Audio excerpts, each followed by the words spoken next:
दो, जामिया निजामी की जमीन को जामिया निजामी की जमीन को जामिया निजामी की जमीन को रेवंत रेड्डी को इस एक्शन को वापस लेना होगा। रेवंत रेड्डी को इस एक्शन को वापस लेना होगा। रेवंत रेड्डी को इस एक्शन को वापस लेना होगा। अस्सलाम वालेकुम रहमतुल्लाहि व बरकातहू। आज जामिया निजामिया रायदुर्ग वक्फ प्रॉपर्टी के बारे में, लैंड के बारे में आज एक राउंड टेबल मीटिंग रखी गई है।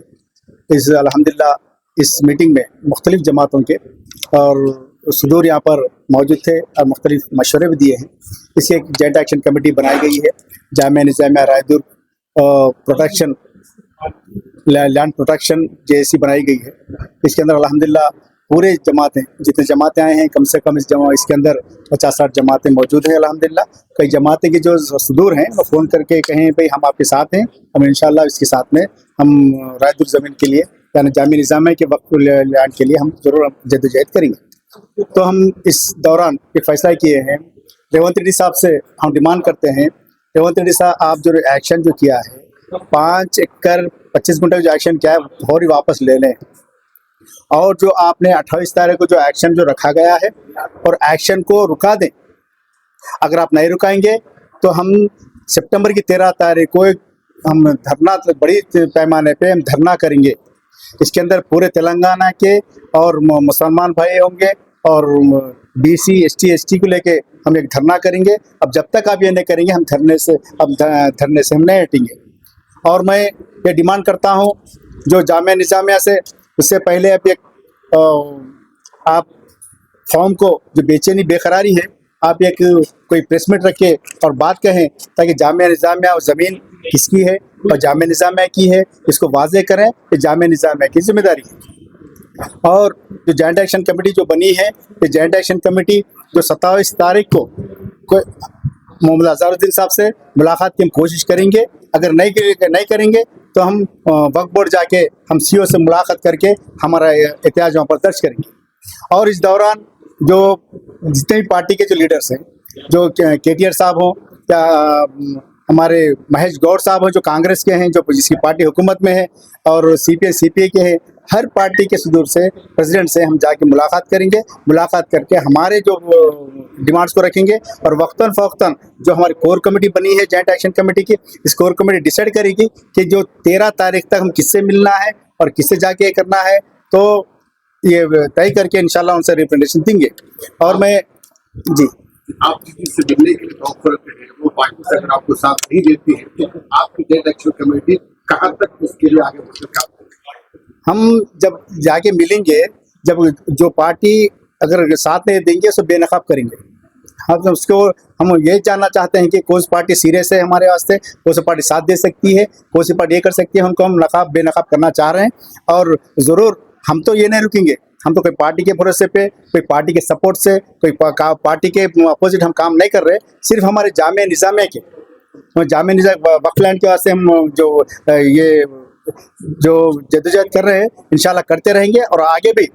और जो वक्फ लैंड है तेलंगाना में पूरे वक्फ लैंड का पूरा रिकॉर्ड निकाल कर उस पर भी ये जॉइंट एक्शन कमेटी काम करेगी। अभी लड़ाई जो हो रही है सिर्फ जामिया निजामिया के लिए हो रही है या तेलंगाना के लिए हो रही है पूरा?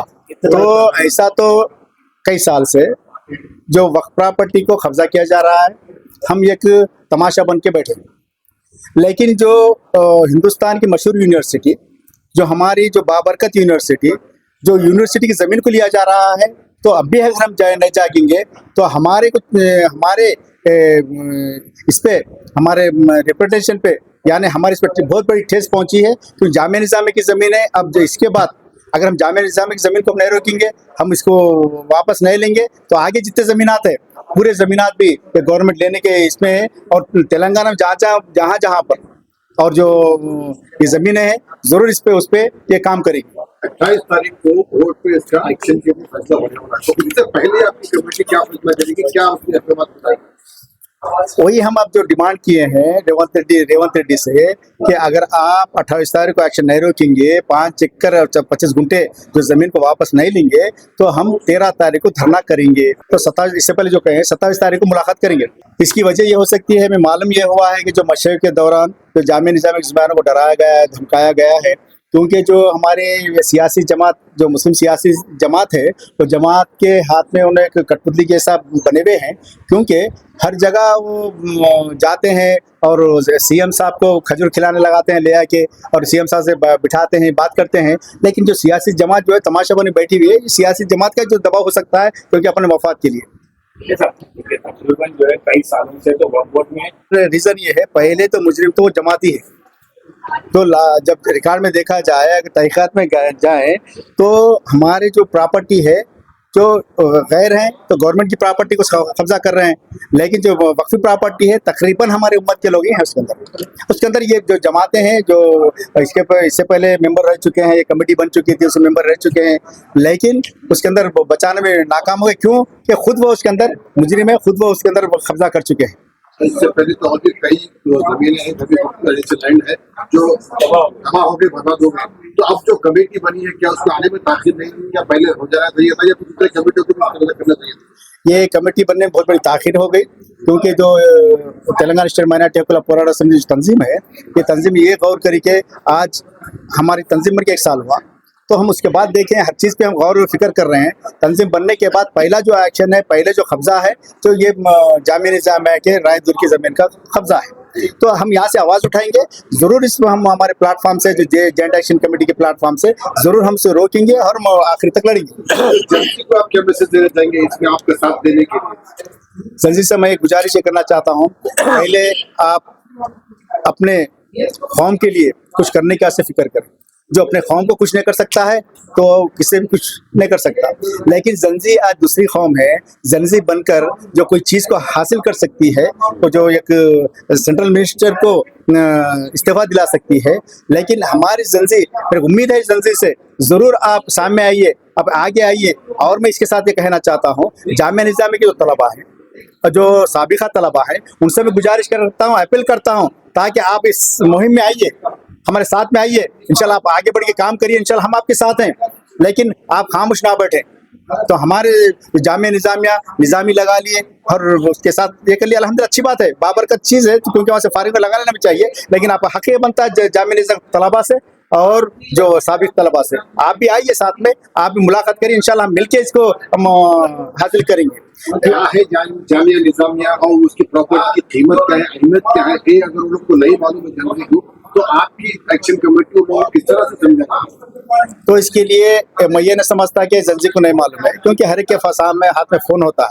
लेकिन मैं जंजी को ये कहना चाहता हूँ, जो वकला पर्सन जो 5 एकड़ 25 गुंठे जो ज़मीन जो हराज हो चुकी है, 2 करोड़ 64 लाख को 1 एकड़ के एतबार से वो हराज हो चुकी है। सिर्फ 5 एकड़ 25 गुंठे को 1386 करोड़ आ सकते हैं, तो 500 और 5 एकड़ अब ज़मीन मौजूद है, तो इसके वजह से दुनिया की प्रॉपर्टी हो सकती है। तो इससे पहले हमारे एक अब्दुल हमीद साहब एक बात कहे हैं, जो 1366 जो करोड़ हैं, ये करोड़ के में कई यूनिवर्सिटियां में कायम कर सकते हैं, कई हमारे जंजी के लिए पढ़ने के लिए इसके वास्ते हम कॉलेज खोल सकते हैं, यूनिवर्सिटी खोल सकते हैं। लेकिन जंजी को ये चाहिए तो अपनी ज़मीन को बचा लें, क्योंकि जो पहले के जो हमारे बुजुर्ग थे, पहले जो साहब खैर हजरात थे, अपने आने वाले कौम के लिए, आने वाले नस्लों के लिए ये ज़मीन को ताउन किया है। आप सामने के इसको बचा लें, ताकि आपका फ्यूचर है और आने वालों का फ्यूचर है। देखिए, ये जो राय दुर्गम का वाक़या है, ये तो मेहरबानी थी सियासत अखबार की, हबीब उमर जैसे रिपोर्टर्स की, के लोगों के सामने आया, वरना ऐसी हज़ारों एकड़ ज़मीनें कब कब चली गई, इसकी शिकायत हम इसलिए नहीं करेंगे कि जिनके कब्ज़े में ये औकाफ था, वो उलमा, वो मुर्शिद, वो लीडर, इनके पास विजन ही नहीं था। अगर ये विजन दूसरी कौम के पास, जैसे आप देख रहे हैं, वहाँ इंडस्ट्रीज बन गए, वहाँ कारखाने बन गए, वहाँ टावर्स बन गए, उनके पास विजन था इस्तेमाल करने का। अब राय दुर्गम को भी उन्होंने कब्जे में ले लिया, तो उनके पास कोई विजन है। हमारी शिकस्त है ये कि हमारे लोगों के पास विजन नहीं था। मैं सिर्फ एक ही रिक्वेस्ट करूंगा, अब तक हजारों एकड़ जमीन जो जा चुकी, भूल जाइए उसको। अब जमात इस्लामी, अहले हदीस, जमीयतुल उलमा और दरगाहें, जामिया निज़ामिया, आज भी इनके पास ऐसी हजारों एकड़ जमीनें औकाफ की मौजूद हैं। अब भी वक्त है बाकी कि उन बेकार जमीनों के ऊपर आप एजुकेशन के लिए, हेल्थ के लिए, एम्पावरमेंट के लिए आप 50-100 काम है जो कर सकते हैं, जो दूसरे कर रहे हैं। आप उन जमीनों को इस्तेमाल किए। आज ही प्लानिंग कीजिए, ये मुल्क की खिदमत होगी, ये मुल्क का इंफ्रास्ट्रक्चर बनेगा। और अगर आप लोग नहीं कर सकते तो अगर दूसरे कर रहे हैं, चाहे वो बीजेपी के हों, आरएसएस के हों, कांग्रेस के हों, किसी के भी हैं, उनको करने दीजिए ना, क्या तो आप कीजिए। खाली जमीनें 70 साल से पड़ी हैं, होश नहीं आया, अब आके आप खाली राय दुर्गम बचाओ, अरे हजारों और बाकी है ना, चलो उस पर प्लानिंग कीजिए। इसी तरह के प्रोग्राम, न्यूज, एंटरटेनमेंट और तमाम अपडेट्स के लिए हमारे इस चैनल Z Now TV को YouTube पर सब्सक्राइब करें और Facebook, इंस्टा पर फॉलो करें। देखते रहिए Z Now TV, यही सच है।